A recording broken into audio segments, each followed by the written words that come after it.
بسم اللہ الرحمن الرحیم. یہ ہمارا سورہ بقرہ کا لفظی ترجمہ کا لیسن چل رہے ہیں. تو اب یہ آج جو میں آپ کو بتاؤں گی چوتھے اور پانچویں رکوع کا، جو کہ ہم نے لیسنس میں کر بھی لیا ہے نا. بسم اللہ الرحمن الرحیم. وَإِذْ اور جب اولا کہا ربو کا رب نے آپ کے للملائکۃ فرشتوں کے لیے، انی بے شک میں جاعل بنانے والا ہوں فی الارض زمین میں خلیفتاً نائب. یعنی یہ اللہ تعالیٰ ہم انسان کے لیے کہہ رہا ہے، یعنی اللہ تعالیٰ انسان کو پیدا کرنے والا تھا تو فرشتوں کی بات بتا رہا ہے. قولو کہا، یعنی یہ فرشتوں نے کہا، اتجلو کیا تو بنائے گا، فیہا اس میں من یفسدو جو فساد کرے گا، فیہا اس میں ویسفک الدماء اور بہائے گا خون، ونحن اور ہم نسبح تسبیح بیان کرتے ہیں بحمدی کا تیری تعریف کے ساتھ، ونقدسو اور پاکی بیان کرتے ہیں لکا آپ کے لیے. یعنی اب فرشتوں کو یہ شک ہوا کہ جب ایک ایسی مخلوق دنیا میں بھیجی جائے گی جس کو کہ اختیار بھی ملے گا تو وہ یقیناً یہ حرکتیں کرے گا جو کہ آج ہم دیکھ ہی رہے ہیں کہ دنیا میں ہو رہی ہیں. قولا کہا، یعنی اللہ نے کہا، انی بے شک میں عالم جانتا ہوں ما لا تعلمون جو کہ نہیں تم جانتے. وعلما اور سکھائے آدم کو اسماء نام کلہا سب چیزوں کے، ثم پھر عرضہم پیش کیا ان کو علی الملائکۃ فرشتوں کے اوپر، یعنی فرشتوں کے سامنے ان کو پیش کیا. فقالا پس کہا، یعنی اللہ نے کہا، انبئونی بتاؤ مجھے باسمائی نام ہاؤلائی ان چیزوں کے، ان کنتم صادقین اگر ہو تم سچے. قولو کہنے لگے، یعنی یہ یہاں مطلب ہے فرشتے کہنے لگے، قولو سبحانک پاک ہے تو، لا علم نہیں علم لنا ہمارے لیے، الا مگر ما علمتنا جو تو نے علم ہم کو دیا ہے. یعنی فرشتوں نے کہا کہ ہمیں تو بس صرف اتنی ہی چیزوں کا علم ہے جو کہ تو نے ہمیں بتا دی ہے. انکا انت العلیم الحکیم بے شک تو ہی جاننے والا اور حکمت والا ہے. قولا کہا، یا آدم اے آدم، انبئہم بتاؤ ان کو باسمائہم نام ان کے. فلما پس جب انباہم بتا دیے ان کو باسمائہم نام ان کے، قولا کہا، علم کیا نہیں اقول کہا تھا میں نے، یعنی یہ اللہ تعالیٰ فرشتوں سے کہہ رہا ہے، لکم تمہارے لیے، انی بے شک میں عالم جانتا ہوں غیب السماواتی غیب کو جو آسمانوں میں ہے، والارض و زمین میں ہے، وعالم اور میں جانتا ہوں ما تبدون جو تم چھپاتے ہو، وما کنتم اور جو تم ظاہر کرتے ہو اور جو تم تکتمون چھپاتے ہو. وَإِذْ قُلْنَا اور جب کہا ہم نے للملائکۃ فرشتوں کے لیے، اسجدوا سجدہ کرو، لآدم حضرت آدم کو، فسجدوا پہ سجدہ کیا، الا مگر ابلیس نے، یعنی ابلیس نے سجدہ نہیں کیا. ابا واستکبر تکبر کیا، وکانا من الکافرین اور ہو گیا کافروں میں سے. یعنی جب بھی انسان تکبر میں پڑ جاتا ہے تو پھر وہ کفر کے راستے کی طرف چل پڑتا ہے.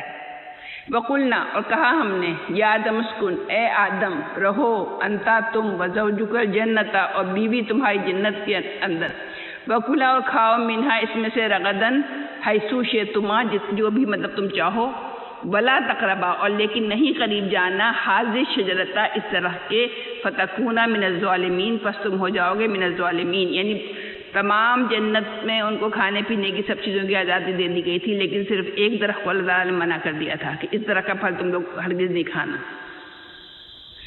اب آگے سے شیطان نے کیا کیا، فَأَزَلَّهُمَا الشَّيْطَانَ پس بھٹکا دیا ان دونوں کو شیطان نے، عنہا اس سے، فَأَخْرَجَهُمَا پس نکلوا دیا ان کو، مما اس میں سے، کانا کے تھے، فیہی اس میں.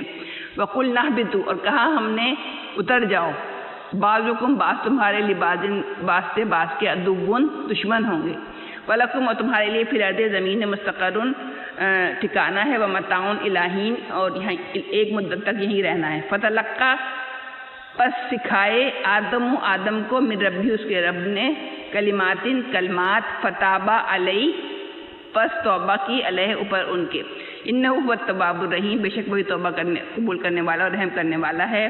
قلنا اہبطوا کہا ہم نے، اہبطوا اتر جاؤ، منہا اس میں سے، جمیعاً سب. فإما اب یہ بڑی اہم بات ہے کہ جب حضرت آدم کو جنت میں سے نکال دیا گیا تو اللہ تعالیٰ کیا کہہ کر انسانوں کو بھیجا اس دنیا کے اندر، یہ ہے آیت نمبر 38. فَإِمَّا يَأْتِيَنَّكُمْ پس جب آئے گی تمہارے پاس، منی میرے پاس سے، ہدن کوئی ہدایت، فمن تبع یہ ہدایت کا کیا مطلب ہے، یہ قرآن ہی دراصل اللہ کی طرف سے ہدایت ہے نا. اب ہمارے پاس کوئی ظاہر ہے نہ کوئی نبی آئے گا نہ کوئی آیات آئیں گی، تو ہدایت دراصل یہ قرآن ہے. یعنی جو اس قرآن کو پڑھے گا اسی کو ہدایت ملے گی نا، جو پڑھے گا ہی نہیں، ہاتھ ہی نہیں لگائے گا 15 دن 20 دن تو اسے کیسے ہدایت ملے گی. فمن تبع، پس جو کوئی پیروی کرے گا ہدایہ اس ہدایت کی، فلا خوف علیہم، پس نہیں خوف ہوگا اوپر ان کے، ولا ہم یحزنون، اور نہ ہی وہ غمگین ہوں گے. یعنی قرآن کی پیروی کرنے والے ہی لوگوں کو نہ تو خوف ہوگا اور نہ ہی وہ غمگین ہوں گے دنیا میں بھی اور نہ ہی آخرت میں.